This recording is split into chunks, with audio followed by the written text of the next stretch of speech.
Hello and welcome everyone to my Commander deck tech on Zurgo, Helmsmasher. This deck's strategy is a hybrid between a board wipe deck and a Voltron aggro deck.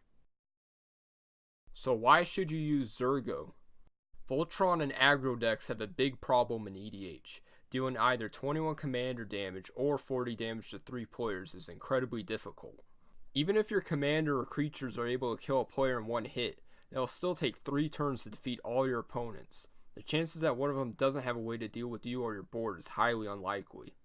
Zurgo on the surface seems to suffer from the same fatal flaw. However, he has an ace up his sleeve, and that's indestructibility. I know what you're thinking. Indestructible is good and all, but why does that solve the aggro problems that plague commanders like Ruhan, Rafik, Kalemne, and just about every other Boros commander? Indestructibility lets Zurgo eat board wipes, which clears your opponent's field, allowing you to swing in for some brutal Zurgo commander damage. Now you may be asking yourself, this is cool and all, but you're going to run out of board wipes pretty quick, right? Well, yeah, that's true, but Zurgo has a secret weapon, and that's the nuke on a stick called World Slayer. World Slayer plus Zurgo allows you to wipe the entire board of permanents, leaving only Zurgo and the sword remaining. This combo gives the deck an extra edge that's not available to other aggro decks.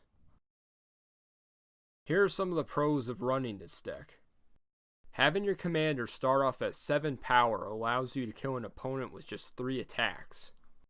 Zurgo already having haste means you don't have to take up deck slots on cards that give him haste, which is something that you're forced to do with most other aggro commanders. Zurgo is difficult to answer on your turn. Exile effects and counterspells are the only real means of dealing with him. Zurgo being indestructible allows him to survive board wipes, clearing your opponent's board for some free Zurgo commander damage. Here are some of the cons of running this deck. The deck can still fall for the usual aggro problem of only killing one opponent then dying to the other 2, either because you wasted too many resources on killing that one player, or because the other 2 team up to take you down since you're likely the biggest threat. Zurgo has no card draw or card advantage attached to him, so you just have to hope your deck naturally draws you into some way to gain card advantage. You're unlikely to have blockers since Zurgo's too busy attacking, so your opponents will swing at you just because you have no blockers, and you will rapidly start losing life as the game goes on. The deck has a few ways to combat this problem, with cards like Loxodon Warhammer or War's Toll.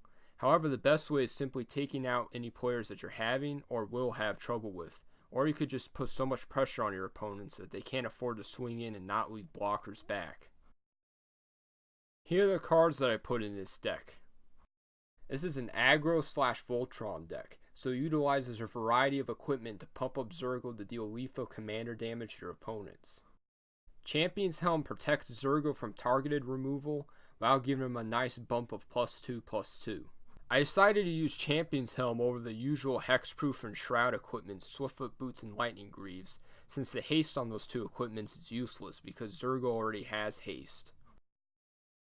Conqueror's Flail prevents opponents from casting spells during their turn, while giving Zurgo +3/+3, all at a reasonable casting cost of 2 and equipping cost of 2. Fire Shrieker gives Zurgo double strike, changing him from a 3-hit KO to a 2-hit KO from commander damage, or even a 1-hit KO if you're able to get his power to 11, which is fairly easy to accomplish with all the pumping equipment in the deck. Loxodon Warhammer gives Zurgo a decent pump and 2 useful abilities, Trample and Lifelink. Trample allows you to get through your opponent's blockers for some commander damage, while Lifelink gives you some much needed life gain to combat the black card draw on the deck and protect against opponent's damage since this deck isn't very defensive. Sunforger is the most powerful card available in the Boros color combination. Not only does it pump Zurgo to the magic number of 11 power, turning him into a 2-hit KO, but the card works like a Swiss Army knife, allowing you to search your library for a huge variety of instances that will be powerful in any number of circumstances. Sword of Fire and Ice has a lot of functionality attached to just one equipment. First, it pumps Zurgo by +2/+2. Second, it gives protection from red and blue. This protects Zurgo from a huge amount of removal, and it protects him against red and blue creatures.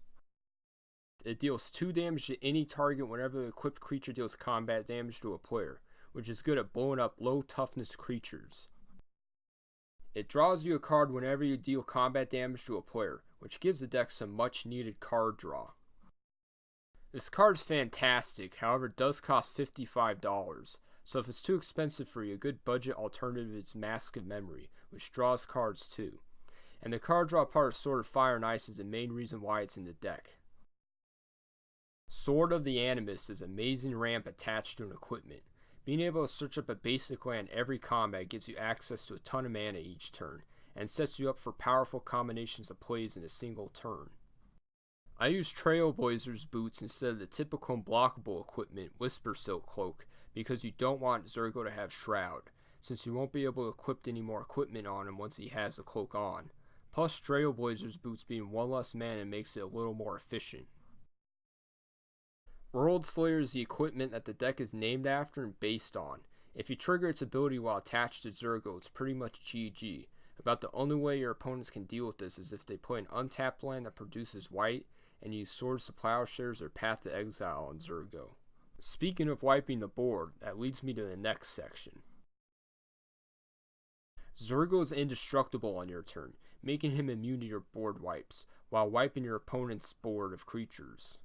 This deck also utilizes mass land destruction since it's a powerful strategy in most aggro decks. If you're able to use mass land destruction while you're head on the board creature-wise, you can keep your opponents from building up a significant board presence, or keep them off the mana and remove your creature presence. It can also keep your opponents from getting too much mana in the long game, which is a part of the game that aggro strategies have the most trouble. I feel like I have to defend mass land destruction since it can really make players upset. However, aggro decks really need the help, since the strategy is in a terrible spot in the multiplayer meta, and using mass land destruction is a good way to bring other players trying to out card draw or out ramp you back down to your level. Armageddon is an incredibly powerful and brutal card. It can oftentimes take opponents out of the game, or secure your victory. Blasphemous Act is an auto-include in any deck running red. It's the only 1 mana board wipe in the game. Catastrophe has 2 modes, both of which are powerful. Just choose the most appropriate one for the current situation. Devastation does exactly what this deck wants. It clears the way for Zurgo while keeping your opponents off their mana. 7 mana is a lot for this deck, but this is a finisher that will easily win you the game if Zurgo's on the battlefield. Jackal Hops is similar to Devastation, however it costs 1 less mana, hits artifacts, and the permanents can't be regenerated. It's one of the most powerful versions of this effect available. Obliterate is a Jackal Hops that costs 2 more mana and it can't be countered, which is definitely relevant since your opponents will likely want to counter an effect like this. Vandal Blast is an auto-include in any deck running red. It's a one-sided board wipe for artifacts that can be used as targeted removal for 1 mana. The deck runs a lot of board wipes, however you will often need to take care of specific cards using efficient removal spells. Lethal Vapors is a strange enchantment that only really benefits you if your creatures are indestructible. Well, since Zurgo's indestructible, this pretty much turns into a one-sided effect that doesn't allow your opponents to play creatures. They will either have to remove Lethal Vapors using enchantment removal, or one of them will skip a turn, which if it's late in the game can be absolutely devastating. Anguished Unmaking is one of the most versatile and efficient removal spells in Commander. At the cost of just 3 mana and 3 life, it can hit any non-land permanent. Path to Exile and Swords to Plowshares are auto-includes in any deck running white. They are the most efficient removal spells in Commander. Return to Dust is an auto-include in any deck running white. It's a 2-for-1 artifact/enchantment removal spell. Terminate is another incredibly efficient removal spell. Just like Return to Dust, Wear Tear is a 2-for-1 removal spell that is incredibly mana efficient, especially since you can just use one side if you want to. Zurgo doesn't have any sort of card draw or card advantage attached to him, so you have to rely on the card draw that's already in the deck, meaning you need to pack in a decent amount in the 99. Phyrexian Arena is an auto-include in any deck running black. It's a solid card draw spell that gets you more and more cards as the game goes on for the small cost of 1 life each upkeep. Sensei's Divining Top doesn't give you additional cards, but it does give you card selection. What makes this card good is just how mana efficient it is, at just 1 to cast and 1 to activate. It even allows you to get the card on top of your deck if you need it in a pinch. Erebos, God of the Dead is consistent card draw at the cost of 2 life and 2 mana each activation. Erebos being indestructible means he'll survive through the plethora of board wipes. And I guess the part about opponents not gaining life is cool, although we usually don't care about your opponent's life totals, since we kill using commander damage. Pierce Seal Paladin draws a card each time one of our equipments enters the battlefield. His Metalcraft ability allows us to dodge equipped costs of equipments, which makes the deck run much more efficiently. The requirements for Metalcraft shouldn't be too difficult to meet, since the deck runs a decent amount of equipments and mana rocks. Night's Whisper and Read the Bones are generic but solid black card draw spells that are efficiently priced mana-wise. Ramp is an essential part of any commander deck to make sure you have access to the necessary amount of mana as quickly as possible to either get ahead of your opponents or keep up with them. It's a good idea to get Zurgo out as quickly as possible so you can sneak some hits in on your opponents before they get their boards clogged up with creatures. Land Tax is an auto-include in any deck running white. This card isn't exactly ramp, but ensures that you continue to make your land drops throughout the game, which oftentimes can be just as powerful as ramp. Smothering Tithe is yet another auto-include in any deck running white. This is one of the most powerful ramp spells in Commander. This card will continually give access to an absurd amount of mana throughout the game. I like using Coalition Relic in decks with commanders that cost 5 and 6 mana, since this card can get you that amount by putting a charge counter on it. Darksteel Ingot is normally a mediocre mana rock. However, since it's indestructible, it will be able to survive our board wipes, allowing us to get ahead of our opponents mana-wise after such a board wipe happens. Felwar Stone is the best 2 CMC mana rock. It's just a solid card that should go in just about every deck not running green. Mind Stone is another solid 2 CMC mana rock that can be traded in for a card in a pinch. Boros Signet, Rakdos Signet, and Orzhov Signet are the signets available in the Mardu color combination. These are great 2 CMC mana rocks and make for a good start to a game. Sol Ring. Play Sol Ring. Sword of the Animist, as discussed in the equipment section, basically gives you an additional land each combat, which adds up quickly. You'll need that mana to cast Zurgo over and over again since he draws a lot of hate, and your opponents will often be forced to answer them if they've already taken a lot of Zurgo commander damage, and this card really helps mitigate the commander tax. Knight of the White Orchard is a solid ramp spell in white. Who says only green ramps? Although he doesn't work well if you go first. They'll often still work if any of your opponents are playing green, since they'll probably ramp turn 2 using Rampant Growth or another similar spell. Solemn Simulacrum is ramp attached to a creature that draws you a card when he dies. He's just an incredibly efficient creature. Weathered Wayfarer is an auto-include in any white deck not running green. Like Land Tax, this guy doesn't actually ramp you, but he does make sure that you make your land drops, which can often be just as good as ramp. Tithe is an incredibly efficient way to make sure you don't miss your land drops, likely for at least 2 turns. Tutors are some of the most powerful cards in Commanders since they make your deck run much more consistently. This deck is based on World Slayer, so it packs in a lot of equipment tutors. Luckily there are a lot available in white, which makes getting World Slayer in your average game much more likely. Godo Bandit Warlord tutors up an equipment and puts it into play, which makes up for its high CMC of 6. Relic Seeker is able to tutor up an equipment the first time he deals combat damage to an opponent, which is especially easy to do in the early game when opponents are still just starting to set up their board presence. Stoneforge Mystic is one of the best equipment tutors in Commander. Not only does she search up an equipment for just 2 mana, she can also cheat into play at the cost of 2 mana and tapping her. She's an incredibly powerful card for any equipment deck. Stone Hero Giant is one of the most powerful equipment tutors in Commander. Being able to continually cheat equipment from your deck onto one of your creatures for just 2 mana will easily win you the game with just a couple activations, if your opponents are foolish enough to allow you to activate him at all.